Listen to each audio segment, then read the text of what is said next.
we have something called an IQ, right? Your intelligence as a person. We also have something called an EQ, your emotional intelligence as a person, right? People or young children with autism, that's something they struggle with, right? Understanding emotions, understanding how to convey feelings and emotions. So their EQ is lower than their IQ. Their IQ is through the roof. They're some of the smartest people in the world, right? So just like humans who are now exercising, they have something called a KQ, right? Does anybody know what that is? Kinesio? Close. Kinetic intelligence, right? How your body moves, where it is in space, and what it's doing, right? Why do you think it is that most dancers, right, ballerinas, yoga, gymnasts, martial artists have such great coordination? Because their KQ's off the charts, right?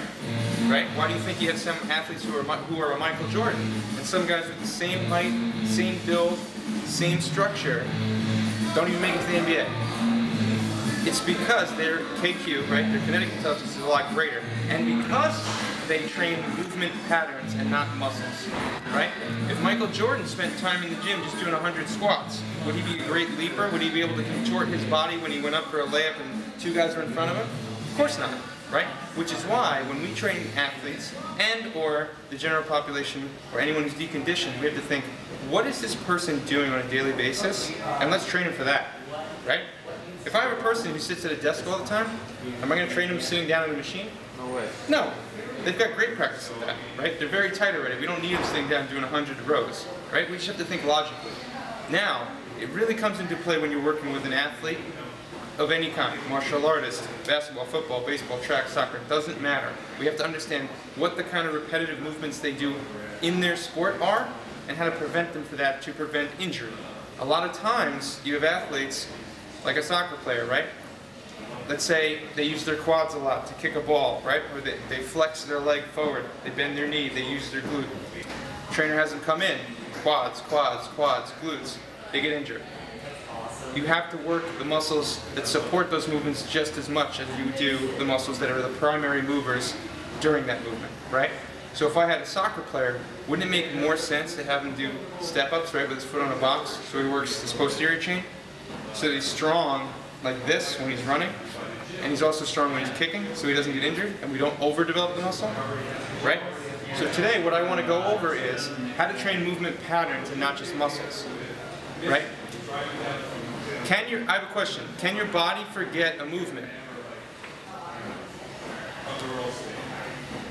Anybody? Yeah. Of course. If you don't do it, your body doesn't remember how to do it. If I go out and I try to play golf tomorrow and I haven't played golf in a year, am I going to shoot a low score? No.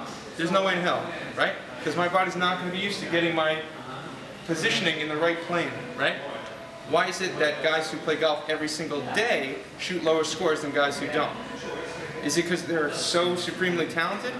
Or they just do their motion over and over and over and their KQ, right, their kinetic intelligence goes up, and then they understand where they're supposed to be, when they're supposed to be, how they're supposed to be. That's all it is, right? So when we think about our clients, or we think about ourselves and our training, what do we want to accomplish in terms of getting our KQ up, right? We want to work on the elasticity of the muscles, which means creating some length under tension, right?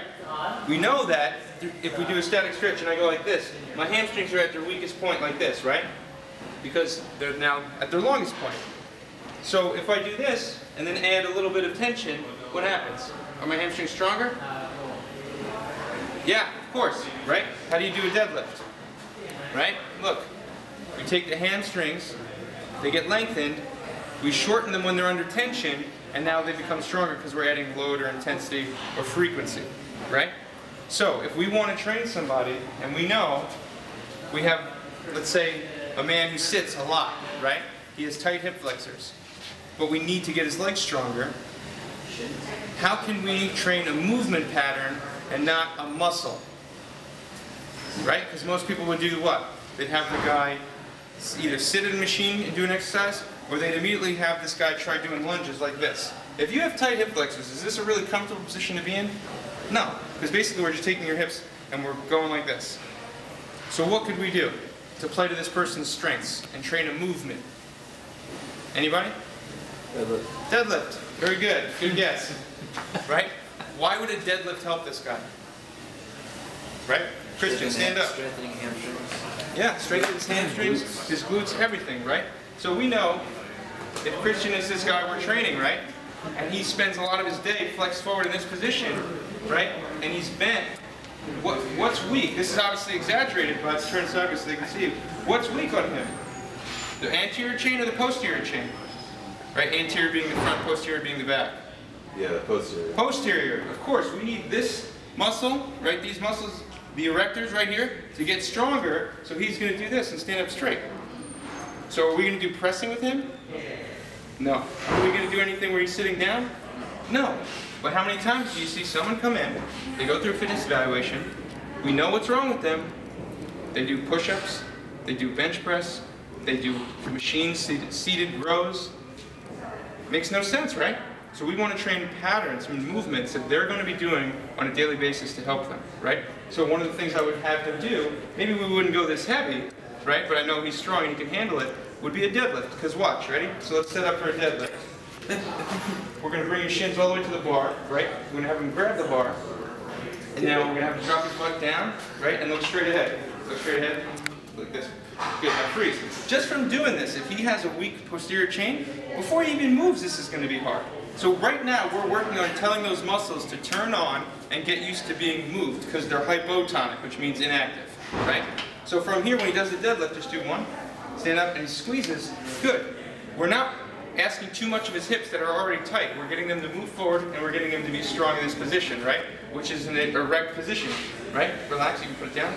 So just from one movement, we've now taught his entire posterior chain how to work correctly and how to get him out of this position, right? Thank you. So another thing, right? Not everybody you work with is going to be that deconditioned. You might have some high-level athletes, right? Now, what are some exercises you might want to teach these high-level athletes to do that could help them in sports, right? What goes on in sports? What type of movements? Explosive. Explosive movements, like what? Good. Like what? Jumping. Jumping, what else?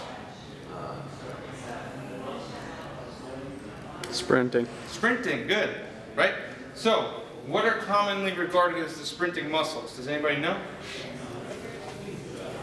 Glutes. Hamstring glutes.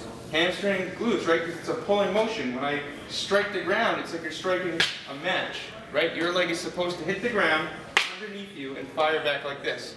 If you have bad posture, watch what happens. I'm slower now because my stride length has just changed, just on how I'm standing, okay? So everything we do for an athlete, we want them in the right posture, number one. Number two, if I want to run faster, should I train these muscles specifically? Not train movements. Very good. Catching on. We want to train just the movement. Because you know why? Gravity is going to train those muscles for you. So you don't have to just say, well, we want you to run faster, so we're just going to have you just isolate your glutes here just like this. Does this look very difficult to me? No. You know why? Because it's not really doing anything, right?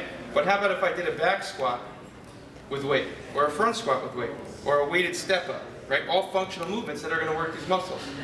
What if you had me go like this? Jump and then land, right? Okay? We need to train our athletes or our people for what they're going to be doing, okay?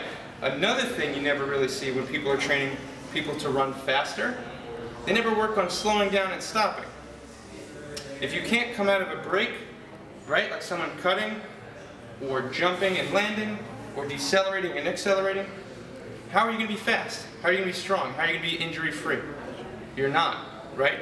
So, has anybody ever done a box jump? Yeah? You've done a box jump, right? You've seen a box jump. You've maybe even had a client do a box jump, right?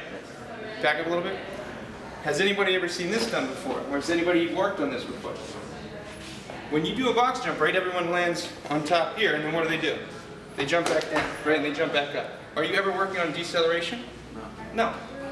Are you ever giving those muscles a chance to really be elastic? No, because it's tight when I land. So let's say you have a runner, right? What are they doing? They're running. Ankle, foot is pounding all the time. So why in the hell would I want them to be like this? I wouldn't, right? That's a great way for them to get injured. So a great tool to teach someone how to stay injury-free and get stronger and work on those movement patterns and in benefit work the muscles is have them go like this and work on landing, right? So it's basically a reverse box jump, right? How many times have you seen that in the gym? Not a lot. Not a lot, right? Because you're not training movements when you do box jumps, you're training muscles, okay? Let's come over here, the ropes. Everybody seen the ropes before? Right? So, these ropes are a great cardiovascular tool because they raise your heart rate and it goes from being anaerobic to aerobic real quick, okay? Another thing it's great for is when we train a lot of mixed martial arts guys or football guys, they spend a lot of time with their hands up, right? So they need strong wrists, strong forearms. They need to be able to go like this to catch a pass and have so much tension in their upper body because they might get hit, right? Or they need to be able to grab somebody and move, wrestlers, things like that. You're going to see a lot of that out here, right? A lot of mixed martial arts, a lot of that culture. So we're not going to train them. We're not training them for their fighting, so we're not training those movements. So I don't want to have them doing bench press, because when are they ever going to be bench pressing somebody, right? We need them to be strong anaerobic, aerobic, and we need them to move, right? So why not have them come over the ropes, have them get in a crouched athletic stance, and have them start doing this, right? You can have them arm with their arms. Just from doing those movements right there, right? Going like this. Am I working my whole entire upper back and my thoracic spine? Yeah. Are those muscles going to develop if I do this routinely? Of course. Is this kind of motion going to help somebody, an athlete? Yeah, exactly. So why don't we do this? Why don't you give me a motion or a movement that you would do with a client? Just a movement? Yeah. Jumping? Jumping. Yeah. Okay. Okay. What's the client jump? Is the client jumping in their real life? Yep, the client's a What do they basketball do? player. Basketball player. Okay. Do we want a basketball player jumping in here? Yeah. Yeah? Don't see why not. You don't see why not? Sounds good, right? The answer is no. Right? Is it? The reason why I asked you that is because I had a feeling you'd give me one of these kind of answers. How many times do you think a basketball player jumps in practice in a game? Quite a bit. Quite a bit, right? So they're probably familiar with that movement, right? So they're probably not a good idea to take that movement in here because it's going to add more stress than reward, right? More risk than reward. Because additional pounding they don't need to be taken. But that's good that you brought that up. So then what could we do if we're not going to jump with a basketball player? Squat. Train the muscles they use Squat? to jump. Not really, right? We don't want to squat with a basketball player because how many times is a basketball player like this? Never, unless they're terrible, right? Maybe you want to do things not up, close, laterally, very good, right? Maybe you want to work on lateral movement, right? Maybe we want to, instead of cones here, have them move in and out. Maybe you want to put some bands on their ankles and have them abduct, right? And get away from up and down, right? We got to think three-dimensionally, not just movements front and back. Because what is our body designed to do? It's designed to move forward, backward, laterally, pull, push, squat, lunge, and hinge, right? So we need to be training all those types of movements. Because it's great if I get someone like Kelly to be strong in a lunge. But if she never lunges, she's not prepared for anything when she walks out of the door, right? This is why bodybuilding mentality doesn't work for most people. Because they train something, they train this motion, and they're great at this, and then they leave. They never do this ever again. And when they have to turn and reach for something, they get hurt. Because they're not used to turning and reaching, right? Like we talked about the dumbbell rotation. Like a shoulder press. How many times you see someone in the gym just go straight up like this?